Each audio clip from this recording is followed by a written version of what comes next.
Friends, मैं Neeraj Singh genius club से आप सभी का फिर से स्वागत करता हूं। जैसा कि जानते हैं कि हम लोग जीडी का पेपर सॉल्व कर रहे हैं प्रीवियस ईयर का। ठीक है दोस्तों, तो आइए उससे पहले आपको एक मोटिवेशन बात करता हूं कि ईश्वर का दिया कभी अल्प नहीं होता। ध्यान से सुनिए मेरे दोस्तों, ईश्वर का दिया कभी अल्प नहीं होता, जो टूट जाए वो संकल्प नहीं होता। क्या बोला दोस्तों? ईश्वर का दिया कभी अल्प नहीं होता, जो टूट जाए और संकल्प नहीं होता। तो मेरे दोस्त ये ध्यान रखिए कि संकल्प टूटना नहीं चाहिए। ठीक है, आइए आगे बढ़ते हैं क्वेश्चन की तरफ। दिया हुआ है क्वेश्चन आपके सामने ये कि हिमालय की सबसे बाहरी श्रेणी है। देखिए, हिमालय जो है बहुत बड़ा रेंज है जो नॉर्थ से लेकर साउथ तक फैला हुआ है। तो उसका जो बाहरी रेंज है यानी जो साउथ एरिया में पड़ता है वो होता है कौन? शिवालिक। क्या होता है दोस्तों? शिवालिक। तो ये जो दिया हिमाद्री दिया है ये आपका सबसे नॉर्थ में पड़ेगा। तो उत्तरी भाग में होता है हिमाद्री और दक्षिण भाग में क्या है? शिवालिक। ध्यान रखिएगा मेरे दोस्त कि नॉर्थ एरिया में क्या है? हिमाद्री है और दक्षिणी एरिया में क्या है? शिवालिक है। तो सबसे बाहरी जो होगा वो कौन हुआ? शिवालिक हुआ। तो इसका आंसर होगा डी। लेकिन मेरे दोस्त यहाँ पर कुछ और ऑप्शन दिए हुए हैं, वो है क्या? पीर पंजाल। तो पीर पंजाल क्या है? हिमालय की सबसे निचले भाग का जो होता है ना, पहाड़, हिल्स, ऊंचे ऊंचे थोड़ा है, उनको बोलते हैं क्या हम लोग? पीर पंजाल। और एक और ऑप्शन दिया है, क्या है वो? कैलाश। तो माय डियर फ्रेंड्स, कैलाश जो है कहाँ है? तिब्बत में है। कहाँ है? तिब्बत में है, जहाँ पर हमारी मानसरोवर, कौन सा? हमारा मानसरोवर पड़ता है। ठीक है, तो ये रहा आपका आंसर डी। तो इस क्वेश्चन का आंसर क्या हो जाएगा? डी, कि हिमालय की सबसे बाहरी श्रेणी कौन सा है? शिवालिक। ठीक है दोस्तों, हिमाद्री कौन सा है? उत्तर भाग में पड़ता है और शिवालिक दक्षिणी भाग में पड़ता है। ओके दोस्तों, आइए आगे बढ़ते हैं नेक्स्ट क्वेश्चन की तरफ। और वो रहा ये, दिया है क्वेश्चन में कि ओलंपिक में पहला स्वर्ण पदक जीतने वाली 1948 की भारतीय राष्ट्रीय फील्ड हॉकी टीम के कप्तान थे कौन? बात हो रहा है क्या, जब फर्स्ट ओलंपिक मेडल भारत जीता था 1948 में, कहाँ जीता था? हॉकी में जीता था। तो उस हॉकी टीम के कैप्टन कौन थे? तो माय डियर फ्रेंड्स, यहाँ चार नाम दिया हुआ है: आकाशदीप सिंह, सरदार सिंह, किशन लाल और मनप्रीत सिंह। तो दोस्तों किशन लाल थे। 1948 में जो हॉकी ओलंपिक हुआ था जिसमें भारत ने गोल्ड मेडल जीता था, उसके कैप्टन कौन थे? किशन लाल। कौन थे? किशन लाल। तो इस क्वेश्चन का ऑप्शन क्या हो जाएगा दोस्तों? सी। क्या हो जाएगा? सी। ध्यान रखिएगा मेरे दोस्तों, इसका आंसर क्या होगा? सी। तो 1948 में सी। और ये भी ध्यान रखिएगा, अभी जो हुआ था ना 2020 ओलंपिक जापान में, इसमें भारत ने ब्रॉन्ज जीता है हॉकी में। ओके दोस्तों, आइए आगे बढ़ते हैं नेक्स्ट क्वेश्चन की तरफ। ये दिया हुआ है, चुनाव आयोग के प्रमुख की नियुक्ति किसके द्वारा की जाती है? चुनाव आयोग की प्रमुख की नियुक्ति किसके द्वारा की जाती है? मैंने चीफ इलेक्शन कमीशन को अपॉइंट कौन करता है? तो मेरे दोस्त इसको अपॉइंट करते हैं हमारे राष्ट्रपति महोदय, यानी कि प्रेसिडेंट ऑफ इंडिया। ठीक है, तो इसका आंसर क्या हो जाएगा? डी, भारत के राष्ट्रपति। आंसर क्या हो जाएगा? डी, भारत के राष्ट्रपति। आइए आगे बढ़ते हैं अगले क्वेश्चन की तरफ। पुस्तक द पैराडॉक्सिकल प्राइम मिनिस्टर किसके द्वारा लिखा गया था? देखिए, ये जो पुस्तक है ये लिखे थे कौन? शशि थरूर। कौन? शशि थरूर, जो कि कांग्रेस के एमपी भी है। ठीक है दोस्तों, केरला से आते हैं। उन्होंने ही इस बुक को लिखा था, the paradoxical prime minister. Okay दोस्तों, कौन लिखा था? शशि थरूर। आइए आगे बढ़ते हैं अगले क्वेश्चन की तरफ। और रहा ये, चुनाव आयोग के मुख्य कर्तव्यों में से एक क्या नहीं है? देखिए, चुनाव आयोग क्या क्या करता है और क्या नहीं करता है, इसमें से पूछा क्या नहीं करता है। चार ऑप्शन दिया हुआ है, पूछा कि क्या चुनाव आयोग नहीं करता है। तो इसमें दिया हुआ ऑप्शन, चुनाव का नियंत्रण और संचालन तो करेगा ही, चुनाव आयोग है तो करेगा ही। चुनाव का पर्यवेक्षण, जांच भी करता है चुनाव आयोग। प्रत्यक्ष चुनाव, उसका मेन लक्ष्य ही होता है कि चुनाव प्रत्यक्ष हो। तो एक बात क्या क्या? डी। ऑप्शन क्या आ जाएगा? डी, स्थानीय चुनाव का संचालन नहीं करता है वो। ठीक है, यहाँ दिया है स्थानीय चुनाव का संचालन न करे। ठीक है, उसका भी करता है। यहाँ क्या दिया? न करे। न कैसे करे भाई?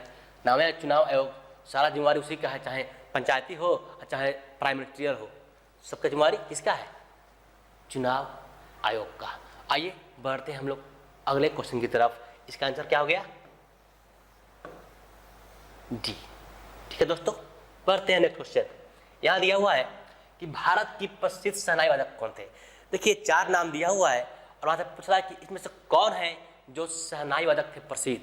दोस्तों नाम क्या है? बिस्मिल्लाह खान, रविशंकर, लतीफ़ खान, हरिप्रसाद। तो my dear friends, Bismillah Khan ही थे कौन? शहनाई वादक। कौन थे? बिस्मिल्लाह खान।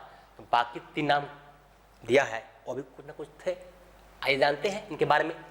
तो बिस्मिल्लाह खान है शहनाई वादक, यानी कि इस क्वेश्चन का आंसर तो हो गया यही ए। ठीक है, लेकिन रविशंकर प्रसाद जो थे ना, सितार, क्या चीज दोस्तों? सितार वादक थे, सितार वादक। लतीफ़ खान जो हैं ये थे आपका सारंगी। ठीक है ना, सारंगी वादक थे। और लास्ट नाम दिया है हरिप्रसाद। तो हरिप्रसाद जो थे दोस्तों ये बांसुरी वादक थे। ठीक है दोस्तों, तो ध्यान रखिएगा, बिस्मिल्लाह खान शहनाई वादक, रविशंकर सितार वादक, लतीफ़ खान सारंगी वादक और हरिप्रसाद जो थे बांसुरी वादक थे। ओके दोस्त, आगे बढ़ते हैं अगले क्वेश्चन की तरफ। और आइए कि कौन सा मूत्र प्रणाली का हिस्सा नहीं है। यहाँ अगर देखा जाए तो यूरिनरी ब्लैडर ये हिस्सा है, यूरेटर ये भी हिस्सा है, ब्रोंची, ब्रोंची ही जो ऐसा पार्ट है जो हमारे मूत्र प्रणाली का हिस्सा नहीं है। तो माय डियर फ्रेंड, इसका आंसर क्या हो जाएगा? सी। ओके दोस्तों, आगे बढ़ते हैं अगले क्वेश्चन की तरफ। और हो रहा है ये, यहाँ दिया हुआ है कि भारतीय संगीतकार ने एक अकादमी पुरस्कार जीता है। वो कौन से मतलब कि संगीतकार थे जिन्हें अकादमी, अब जानते हैं पहले कि अकादमी पुरस्कार जो दिया हुआ है, ये अकादमी पुरस्कार जो है ये है क्या? तो माय डियर फ्रेंड्स, अकादमी पुरस्कार मतलब होता है ऑस्कर, सबसे बड़ा पुरस्कार होता है ना वर्ल्ड का, यानी फिल्म इंडस्ट्री का सबसे मेन पुरस्कार क्या है? ऑस्कर। सबका एक सपना होता है हर फिल्म वाले का कि काश हमें भी ऑस्कर मिल जाए। तो वो ऑस्कर भारतीय संगीतकार को मिला था कब? 2009 में। और उनका नाम क्या था? A R Rahman. क्या था नाम उनका? A R Rahman. 2009 में जो मूवी आई थी क्या नाम था उसका? Aslam dog Millionaire. और इसमें एक गाना था जो ना, जय हो। तो जय हो सॉन्ग के लिए ही इनको ऑस्कर से सम्मानित किया गया था। ओके माय डियर फ्रेंड्स, जान लीजिए कि भारतीय संगीतकार ए आर रहमान ने एक अकादमी पुरस्कार जीता था। ठीक है, संगीत के क्षेत्र में क्या था? जय हो संगीत था। और फिल्म का नाम क्या था? Aslam dog Millionaire. और ये कब आया था? 2009 में मिला था वाली। ओके दोस्तों, तो इसका आंसर क्या हो जाएगा? बी।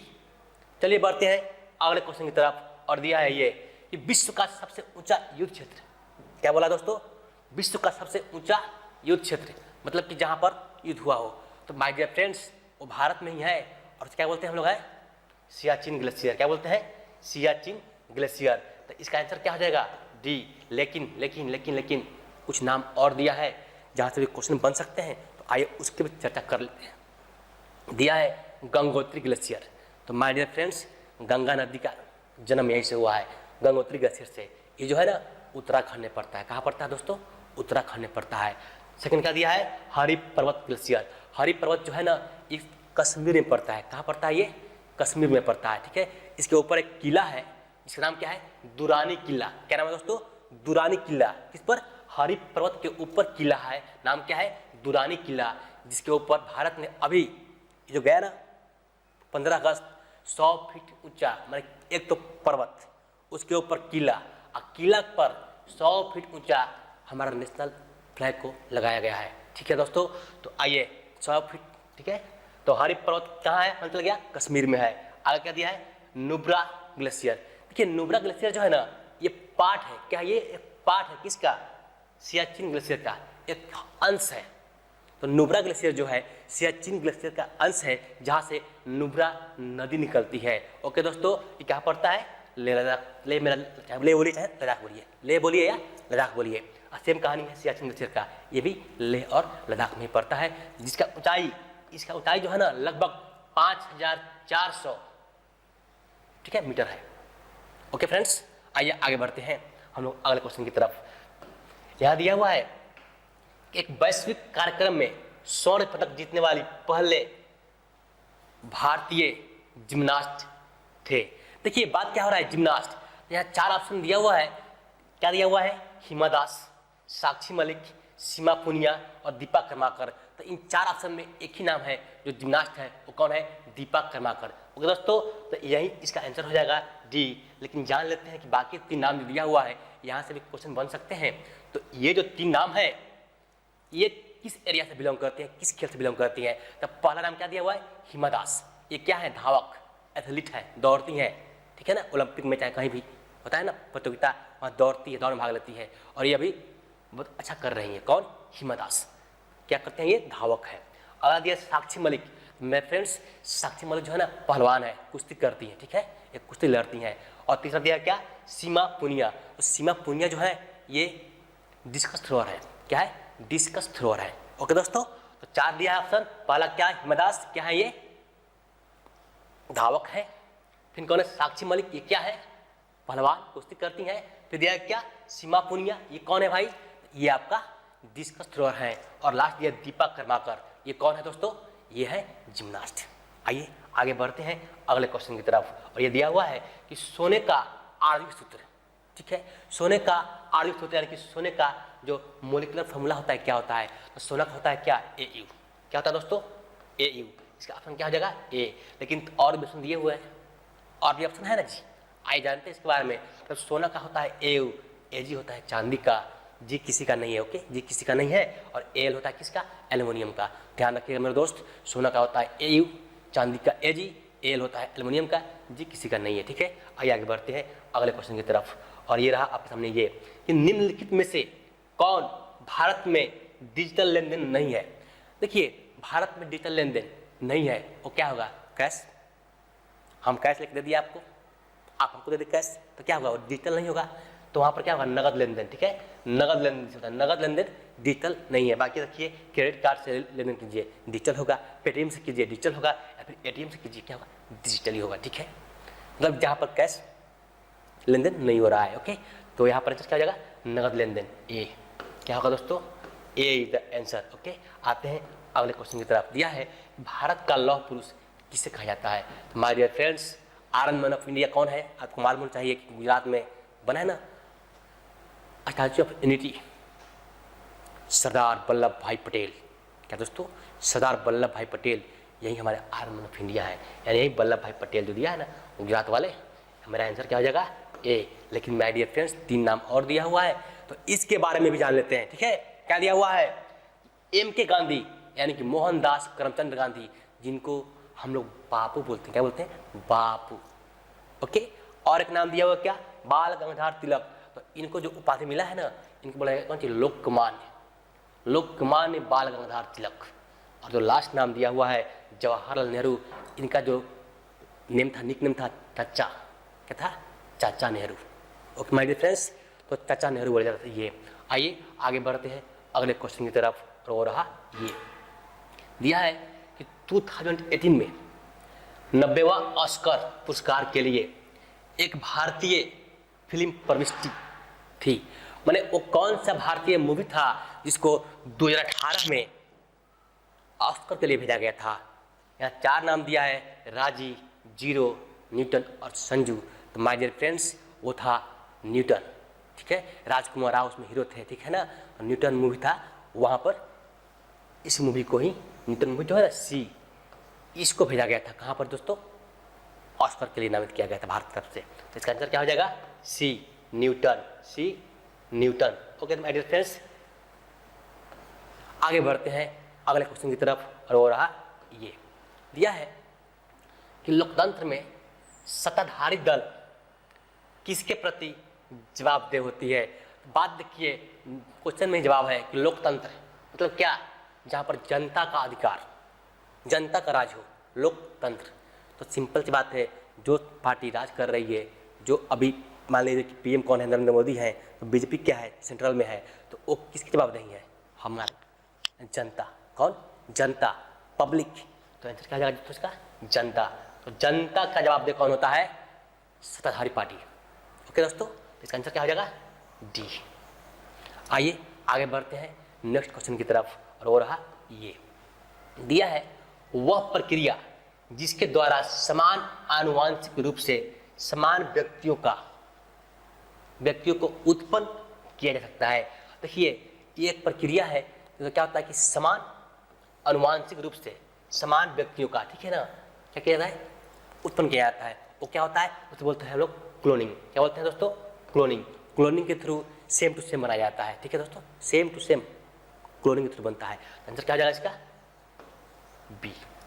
आइए आगे बढ़ते हैं अगले क्वेश्चन की तरफ। यहाँ दिया हुआ है कि ब्रह्म समाज की स्थापना किसके द्वारा की गई थी, मतलब कि सबसे बड़ी उपलब्धि था जो ब्रह्म समाज का स्थापना, इसे किसने किया था, तो इसे किया था राजा राम मोहन राय ने। कौन किया था दोस्तों, राजा राम मोहन राय ने, जिन्होंने सती प्रथा को भी खत्म किया था हमारे देश में, ठीक है दोस्तों। तो राजा राम मोहन राय जो है ना, यही क्या है, ब्रह्म समाज के संस्थापक बोल सकते हैं इनको, ठीक है, संस्थापक हैं ये। और भी नाम दिया हुआ है, ये भी कुछ ना कुछ जरूर किए होंगे हमारे देश के लिए।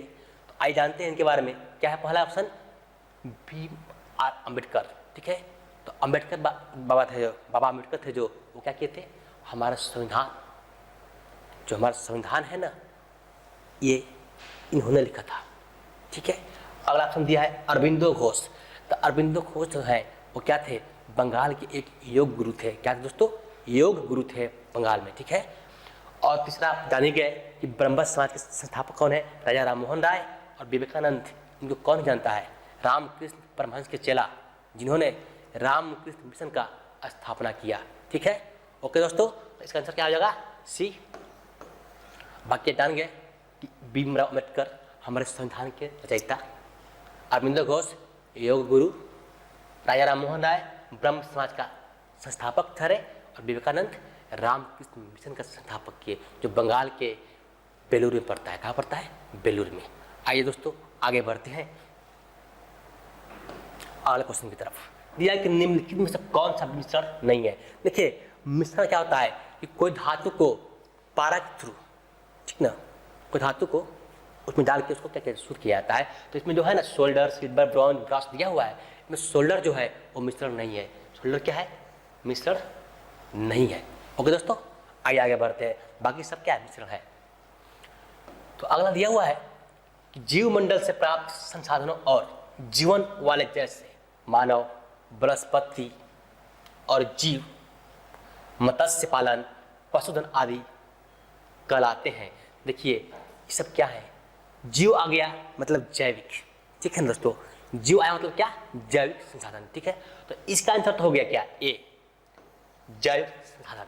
बाकी तीन नाम और दिया हुआ है, जानते हैं इसके बारे में, क्योंकि यहाँ से भी क्वेश्चन पूछ सकता है, ठीक है ना। क्या दिया हुआ है, संभावित संसाधन। देखिए ये क्या है, ये ऐसा संसाधन है जो है लेकिन अभी यूज नहीं हो रहा है, फ्यूचर में यूज होगा। जैसे कि लद्दाख में क्या है ना कि बहुत सारा यूरेनियम, मतलब कि पहाड़ के नीचे दबा हुआ यूरेनियम, तो अभी हमारे पास साधन नहीं है उसको निकालने का, तो फ्यूचर में उस यूरेनियम का हम यूज कर सकते हैं, ठीक है। तो लद्दाख में क्या यूरेनियम है, लेकिन उसको निकालने का मतलब उपाय अभी नहीं है, ठीक है। मतलब सिंपली बोल सकते हैं कि संभावित में क्या, जो संसाधन फ्यूचर में काम आए। कहाँ काम आए, फ्यूचर में। ओके, यहाँ क्या दिया, अजैविक। अजैविक क्या होता है, जिसमें जीव नहीं हो, जैसे पानी हो गया, हवा हो गया, सनलाइट हो गया, ये सब क्या है, तो जीव नहीं होता है। ओके, मिट्टी हो गया, ठीक है दोस्तों, ये सब क्या है, अजैविक संसाधन है। आगे दिया क्या, नवीकरणीय संसाधन। ये सिंपल सी बात है, क्या है नवीकरणीय, मतलब क्या, आप ये माने आगे से खत्म होगा पीछे से आ जाएगा, आगे से खत्म होगा पीछे से आएगा। जैसे कि जंगल, जंगल में क्या होता है, एक पेड़ टूट के गिरता है तो वहाँ एक पेड़ निकल जाता है, तो ये कभी खत्म नहीं होता है। लेकिन कहा गया है ना कि आवश्यकता से अधिक कुछ भी करोगे भाई तुम, वो हानि होता है आदि को, चाहे अधिक पढ़ भी लो तो भी नुकसान है, और कम तो पढ़ना नहीं चाहिए, मैंने एवरेज रखनी चाहिए। मैंने क्या करना है कि आवश्यकता से अधिक कुछ ना करो। अब मान लीजिए कि हमारा काम है एक पेड़ का, 5 पेड़ काट दिए, जंगल क्या हो गया, समाप्त हो जाएगा। पहले क्या था, धरती पर जंगल जंगल था, बाकी हम लोग इतना विकास किए कि अपना विकास के चक्कर में प्रकृति को नुकसान पहुंचा रहे हैं, ठीक है। तो जंगल जो है वही क्या है, मेरा नवीकरणीय संसाधन है, ये ध्यान रखिएगा।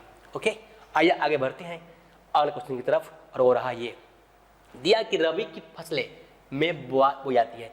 जानते हैं पहले फसल, ठीक है, रबी होता है, खरीफ होता है, एक होता है जैद। क्या होता है, जैद। 3 तरह की फसल होती है, रबी, खरीफ, जैद। तो खरीफ जो होती है दोस्तों ना, ये आपको जून जुलाई में इसको बोते हैं हम लोग हैं, और अक्टूबर नवंबर में काट देते हैं। जैसे धान हो गया, ठीक है ना, धान की खेती होती है जून जुलाई में। और फिर क्या हो गया, रबी होता है जो अक्टूबर नवंबर में इसकी बुआई होता है, ठीक है, अक्टूबर नवंबर में बोते हैं। गेहूँ हो गया, दलहन हो गया, ये सब जो है। और काटते कब है इसको, फरवरी मार्च या मार्च अप्रैल में रखिए, मार्च अप्रैल में। और जो एक जैत जो है वो क्या है, जो गैप होता है खरीफ और रबी के बीच, यानी कि मार्च टू जून के बीच में बोया जाता है, ठीक है ना। तो जान लीजिए कि रबी की फसलें जो है कब होती हैं, अक्टूबर और नवंबर में होती हैं दोस्तों, बी, ठीक है। आगे बढ़ते हैं अगले क्वेश्चन की तरफ, और रहा ये का उद्देश्य ग्रामीण क्षेत्रों में स्वरोजगार के अवसर पैदा करना है। मतलब कि ऐसा कौन सा इसमें से है जिसके थ्रू स्वरोजगार का अवसर पैदा होता है ग्रामीण क्षेत्र में दोस्तों, वो है क्या, ग्रामीण रोजगार सृजन कार्यक्रम। क्या दोस्तों, ग्रामीण रोजगार सृजन कार्यक्रम के तहत स्वरोजगार का अवसर पैदा होता है। लेकिन माय डियर फ्रेंड्स, इसका आंसर तो हो गया, लेकिन ऑप्शन में कुछ और दिए हुए हैं, उसके बारे में जानते हैं हम लोग हैं, क्या है वो। तो दूसरा ऑप्शन दिया हुआ है गरीबी विरोधी कार्यक्रम। मतलब क्या कि जो पॉवर्टी से नीचे हैं उनको ऊपर लाना, मतलब उनको मदद करना जिससे वो गरीबी रेखा से ऊपर आ सके, ठीक है दोस्तों। तीसरा क्या दिया, प्रधानमंत्री उज्ज्वला योजना। ये तो हमारे जो अभी प्राइम मिनिस्टर हैं नरेंद्र मोदी यही लॉन्च किए थे। इसमें क्या था, गरीब लोग जो हैं उनको फ्री में गैस सिलेंडर और चूल्हा फर्स्ट टाइम दिया गया, ठीक है, कि वो लोग कम से कम जो धुआं से जो होते हैं ना, रोग होते हैं, जो धुआं अंदर जाता है फेफड़ा में जाता है, उससे जो खांसी दमा का रोग होता है गाँव में, उससे लोग बचें, ठीक है। तो ये उज्ज्वला योजना क्या है, ये गैस सिलेंडर दिया जाता है गरीबों को। इसका जो शुरुआत हुआ था उत्तर प्रदेश के बलिया जिला है, वहाँ से इसका शुरुआत किया गया था, ठीक है दोस्तों। आइए आगे बढ़ते हैं, अगले प्रधानमंत्री ग्रामोदय योजना। इसमें क्या है, गांव को विकास की ओर लाना। जिस गांव में माने कि कुछ कमी है, रोड नाला से बना के वहाँ के लोग को थोड़ा डेवलप करना, तो ग्रामीणों को ऊपर उठाना, उसका स्तर को अच्छा करना, ये क्या है, ग्रामोदय योजना, ठीक है दोस्तों। तो आइए आगे बढ़ते हैं अगले क्वेश्चन की तरफ, और हो रहा ये दिया है कि प्लास्टिक की लड़ाई वर्ष में लड़ी गई थी। देखिए दोस्तों, प्लास्टिक की लड़ाई जो थी ना, ये भारत को गुलाम करने में सबसे बड़ा हाथ किसी का था। ये प्लासी जो है बंगाल के एक जिला है, नदिया जिला। कौन जिला दोस्तों, नदिया जिला।